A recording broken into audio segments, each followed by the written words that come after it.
Dampak perkembangan kolonialisme dan imperialisme. Yang pertama, bidang politik dan struktur pemerintahan. Pada masa pemerintahan kolonial, kekuasaan kerajaan di Nusantara menurun karena adanya intervensi dari pemerintah kolonial. Lewat divide et impera atau politik adu domba, melalui politik adu domba, pemerintah kolonial Belanda berhasil mempengaruhi penguasa-penguasa di daerah untuk tunduk terhadap kekuasaannya. Secara politik, martabat rakyat Indonesia jatuh dan menjadi tidak berdaulat. Rakyat Indonesia menjadi kelompok masyarakat kelas 3 setelah kelompok orang Barat. Karena sebelum masuknya Belanda Nusantara, dari kerajaan diubah oleh Belanda setelah mereka masuk. Dan Dulles dan Raffles kemudian mengubahnya menjadi pemerintahan modern. Bupati dijadikan pegawai negeri dan digaji. Bagi mereka, bupati adalah alat kekuasaan. Berhasil membuat penguasa daerah tunduk berarti juga dapat mengatur beberapa kebijakan baru seperti membagi wilayah Hindia Belanda khususnya Jawa menjadi 9 prefektur dan 30 regenskap. Tiap prefektur dipimpin oleh prefek yang merupakan orang Eropa, sedangkan tiap regenskap atau kabupaten dipimpin bupati yang berasal dari orang pribumi bangsawan. Prefektur dan regen berada di bawah gubernur jenderal yang berkedudukan sebagai pemimpin tertinggi pemerintah kolonial Belanda. Gubernur jenderal dibantu oleh 6 departemen yaitu kehakiman, keuangan, dalam negeri. Perubahan dalam politik pemerintahan kembali terjadi akibat kebijakan politik Pax Netherlands di akhir abad 19 menuju awal abad 20. Pax Netherlands adalah perubahan sistem pemerintahan dari administrasi tradisional ke sistem pemerintahan administrasi modern. Sistem ini diterapkan untuk menggantikan posisi penting pemerintah daerah ke tangan pemerintah Belanda dengan cara mengangkat dan menggaji pegawai yang menduduki jabatan struktur birokrasi. Dalam sistem tersebut, jabatan tertinggi yang bisa dipegang oleh masyarakat pribumi adalah bupati dan di bawahnya terdapat wedana dan patih. Selain itu, sistem pemerintahan di Indonesia sekarang merupakan warisan dari penerapan ajaran Trias Politika yang dijalankan oleh pemerintahan kolonial Belanda.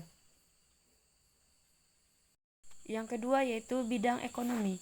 Pemerintahan Herman William Dendels pada masa pemerintahannya membawa perubahan sistem perekonomian nasional menjadi modern. Dalam sistem modern, tanah milik raja berubah statusnya menjadi tanah milik pemerintahan kolonial. Dalam masa pemerintahannya, mencari uang dan mengumpulkan kekayaan menjadi tujuan utama. Uang itu untuk membiayai keperluan pemerintah. Uang didapatkan dari menjual hasil bumi dari para petani berupa pajak. Petani menjual hasil bumi dengan harga yang ditetapkan. Membangun Groot Postweg atau jalan pos. Jalan itu dibangun untuk sarana pertahanan melawan Inggris. Selanjutnya pada pemerintahan Thomas Stamford Raffles terjadi perubahan sistem kepemilikan tanah dari tanah raja dan penguasa lokal ke pemerintah. Berarti pemerintah mempunyai hak untuk menyewakan tanah. Yang kedua itu adanya penyewaan tanah, pemerintah mendapatkan pajak tanah dan kas pemerintah terisi. Pelaku ekonomi adalah pihak swasta. Yang ketiga, setelah pemerintahan Raffles berakhir, pemerintahan Hindia Belanda, ekonomi uang berkembang dan perdagangan semakin luas. Yang keempat, perkembangan didukung di bidang perbankan sejak tahun 1928. Perbankan masuk ke Hindia Belanda sehingga didirikan De Javase Bank pada tahun 24 Januari 1928 di Batavia. Kemudian menyusul bank-bank lainnya. Dampak lain dari pemerintahan kolonial yaitu yang pertama munculnya kota baru dengan ditandai dengan adanya jaringan transportasi berupa jalur kereta api dari Jakarta ke Bogor. Yang kedua munculnya pelabuhan-pelabuhan membawa pengaruh pada perkembangan perdagangan. Yang ketiga perkembangan ekonomi didukung dengan munculnya kemajuan komunikasi dan transportasi seperti yang kita lihat dari gambar di bawah ini. Selanjutnya, bidang sosial budaya. Bidang sosial, perkembangan penjajahan bangsa Barat ke Indonesia di bidang sosial budaya yaitu yang pertama bangsa Barat menerapkan kehidupan yang diskriminatif. Orang Barat memandang bahwa berkulit putih sebagai kelompok satu.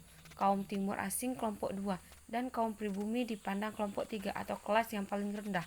Yang kedua, budaya pada masa kolonial, bangsa barat ingin memberantas budaya feodal.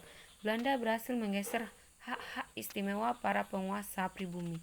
Masuknya bangsa barat ke Indonesia telah menanamkan nilai-nilai budaya yang umpamanya kurang sesuai dengan budaya Indonesia. Perkembangan budaya barat di Indonesia cenderung dipaksakan. Selanjutnya bidang pendidikan. Pada tahun 1808, masa pemerintahan Dendels itu membawa angin baru ke Indonesia di bidang pendidikan. Dendels memerintahkan para bupati di Pulau Jawa agar diadakan pengajaran di kalangan rakyat, dan tiap distrik mempunyai sekolah yang memberikan pendidikan berdasarkan adat istiadat, undang-undang, dan pokok-pokok pengertian keagamaan khususnya agama Islam. Pada tahun 1809 pertama kalinya diselenggarakan pendidikan bidan sebagai bagian dari usaha untuk pemeliharaan kesehatan rakyat. Gurunya terdiri atas dokter yang tinggal di Batavia atau Jakarta. Kemudian disusul dengan memajukan seni tari rakyat sehingga didirikan 3 buah sekolah tari gadis. Pendidikan masa Raffles. Pembaharuan dalam pendidikan pada masa Dendels dalam pelaksanaan ternyata banyak mengalami kegagalan. Hal ini disebabkan karena tidak adanya banyak biaya khusus untuk pembinaan dan pengajaran. Pada masa pemerintahan Raffles, pendidikan dan pengajaran diabaikan. Karena Raffles mengabaikan itu, maka sekolah yang didirikan pada masa Dendels, bahkan pada akhir pemerintahan 1816, sekolah itu hampir tidak ada lagi. Selanjutnya kita masuk pada pendidikan masa Hindia Belanda.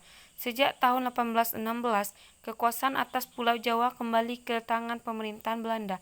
Kali ini pemerintahan diwakili oleh Komisaris Jenderal Elut, Buyckes van der Capellen, dan Komisaris Jenderal Dubos de Gizinis.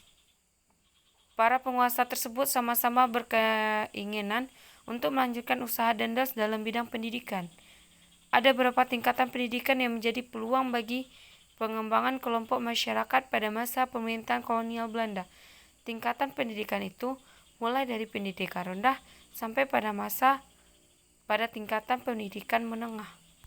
Baru pada abad ke-17 pemerintah Hindia Belanda menyelenggarakan sistem pendidikan yang diajukan untuk mendidik tenaga terampil dan dapat dipekerjakan di perusahaan-perusahaan mereka. Jenis pendidikan yang diselenggarakan meliputi pendidikan dasar, sekolah Latin, pendidikan teologis, akademi pelayaran, dan sekolah Cina. Pada masa kolonial sistem pendidikan dilakukan dengan cara yaitu pembagian sekolah berdasarkan kelas sosial dan ekonomi, dan ada sekolah sambungan tenaga pengajar oleh orang Belanda. Di dalam proses belajar memakai bahasa Belanda, tapi ada juga yang memakai bahasa daerah. Tujuannya pendidikan orang-orang Belanda adalah sejalan dengan kebijaksanaan politik dan usaha mereka untuk melestarikannya kekuasaannya di Nusantara, sehingga isi dan proses yang terlibat di dalamnya disesuaikan melalui pengajaran bahasa Belanda.